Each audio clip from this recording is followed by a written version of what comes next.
વેરાવળ પાલિકાના સામાન્ય ઇલેક્શન પહેલા જ ભાજપમાં ટિકિટ ફાળવણી પહેલા અનેક વોર્ડમાં વિરોધનો જનાક્રોશ નોંધાયો હતો, ત્યારે ઉમેદવારી નોંધાવવા બાદ પણ ભાજપ વિરોધનો વંટોળો ચરમસીમાએ છે। વેરાવળના વોર્ડ નંબર 9માં ભાજપ દ્વારા ઉમેદવારી નોંધાવ્યા બાદ હોબાળો, પૂર્વ નગર સેવકને ટિકિટ કાપી અને અન્ય ઉમેદવારને ટિકિટ આપતા સ્થાનિકોમાં વિરોધ વકર્યો છે। વોર્ડ નંબર 9માં પૂર્વ નગર સેવક હંસાબેન પાબારી ની ટિકિટ કપાતા સ્થાનિકોમાં ભારે જન આક્રોશ, સ્થાનિકો દ્વારા ભાજપ વિરોધી વોટિંગ કરવાની ચીમકી ઉચ્ચારી છે। વોર્ડ નંબર 9ના સ્થાનિકોનો આક્ષેપ છે કે ભાજપ દ્વારા આ વિસ્તારના નગરસેવક સાથે ભાજપ દ્વારા વિશ્વાસઘાત કર્યો છે। વોર્ડ નંબર 9માં સ્થાનિકો દ્વારા ભાજપ હાય હાયના નારા લગાવ્યા છે। સ્થાનિકો દ્વારા વોર્ડ નંબર 9માં ભાજપ વિરોધી મતદાન કરીશું તેવી ચીમકી ઉચ્ચારી છે। ભાજપ સંગઠન દ્વારા ટિકિટ ફાળવણીને લઈને અનેક વોર્ડમાં કૂચવાડ જોવા મળ્યો છે, જે કે સિંગુદત્ત સાથે પ્રતાપ વાઢેર ધામરેજ।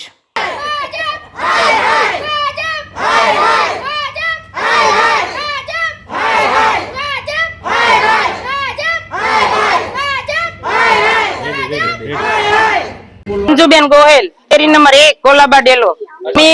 ભેગા થયા આ ભાજપ ઉપર અમારો વિરોધ છે। આ બેન હંસાબેન અમારું બધું કામ સારું કરતા, કાળી રાતે અમારા રાતે રોડ કરાવી દીધા છે, વિધવા પેન્શન અમારું તરત કરાવી દીધું છે, આધાર કાર્ડ કોઈ કામ અમારા અડકતા નથી। અમારે હંસાબેન જ જોઈએ છીએ। અમારા બધા કામ એને રાતે ઉભા રહીને સાથે કરાવ્યા છે, પણ ગમે ત્યારે અમે ભાજપ વિરુદ્ધ છીએ। અમે એમને કોઈ મત માંગવા અહીંયા અમારા કોલાબા ડેલામાં આવવું નહીં કોઈને। અમે કોઈને મત વોટ કરશું નહીં, આખા દોલત પ્રેસમાં કોઈને વોટ કરશું નહીં। અમે વોટ આપીશું નહીં, વોટ આપીશું નહીં। વંદે ભારત, ભારત માતા કી જય। મારું નામ જયેશ દવે છે। હું વોર્ડ નંબર 9 માં રહું છું। અહીંયા અગાઉ હંસાબેન પોબારી હતા, એની જગ્યાએ અન્ય ઉમેદવારને ટિકિટ આપેલી છે।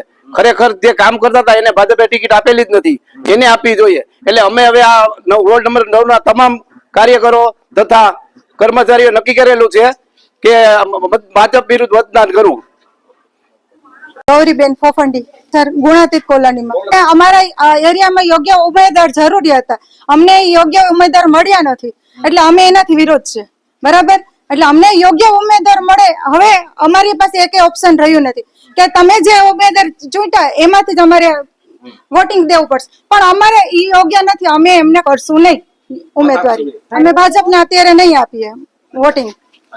અમને અસંતોષ થયો કામ બાબતમાં। બીજા જે વ્યક્તિ આવશે એ વ્યક્તિને અમે ઓળખતા નથી, એ વ્યક્તિનો મોબાઈલ નથી, એ વ્યક્તિ અમારા એરિયામાં જોયું પણ નથી કે અમે આ તમારા એરિયામાં આવશું કે નહીં, એની મુલાકાત પણ નથી। તો હંસાબેનની ટિકિટ કાપી નાખી, તો અમે ઓનલાઈન વ્યક્તિને કેવી રીતે વોટ આપીએ? અમે વોટિંગ નહીં કરીએ, એમના વિરોધ જ, ભાજપ વિરોધ જ। બેન જોશી, વોર્ડ નંબર 9 માં હંસાબેન બાબરિયા હતા। અમારે અડધી રાત્રે હાજે માંદે નગરપાલિકાનું કામ તો કરતા, ઉપરાંત ઈ લોકો હાજે માંદે ગમે ત્યારે ઈ અમારી બાજુમાં ઉભા રહેતા। એવા સારા માણસો, સેવાભાવી માણસોને આપી જ જોઈએ ટિકિટ। એના બદલાના કોઈ દિવસ કોઈને કઈ વસ્તુની ખબર જ નથી, જેને રાજકારણ શું છે એનું ગતાગમ નથી, એવા માણસોને ટિકિટ આપી દીધી તો એ પ્રજાનું શું સારું કરશે? અમે નિર્ણય એક જ કર્યો છે કે હંસાબેનને અમારા એરિયામાંથી એને આપી નથી ટિકિટ, એટલે અમે બહિષ્કાર કરીએ છીએ। ભાજપ માટે અમને અસંતોષ છે। મારું નામ કિશોરભાઈ વી યાદવ, હું વોર્ડ નંબર 9 ની અંદર અમે રહીએ છીએ। અમારા વિસ્તારની અંદર જે કાઉન્સિલર છે હંસાબેન પાબારી, એમને વર્ષોથી અમને ઓળખીએ છીએ, સારા એમની કામગીરી છે, સેવાભાવી છે। એક ફોન કરીએ અને અમારા વિસ્તારનું કાર્ય એવું સંતોષકારક છે અને કર્યું છે કે જેથી એની કામ આજે બોલે છે। પણ આજે તમને ખ્યાલ આવ્યો કે હંસાબેનને ટિકિટ આપવામાં નથી, ભાજપે દગો કર્યો છે, પેટમાં છુરી મારી છે। આવા ઉત્સાહી, આવા સમાજલક્ષી માણસને આ લોકોની કદર ન કરી અને જે વ્યક્તિને તમે ટિકિટ આપી છે એને કોઈ દી ઓફિસ પણ નથી જોઈ, મોબાઈલ પણ નથી એની પાસે, અને લોકોની સાથે કોઈ કોન્ટેક્ટ પણ નથી, કોઈ એને ઓળખતું પણ નથી, અને એવા માણસને તમે ભાજપ વાળાએ ટિકિટ આપી છે।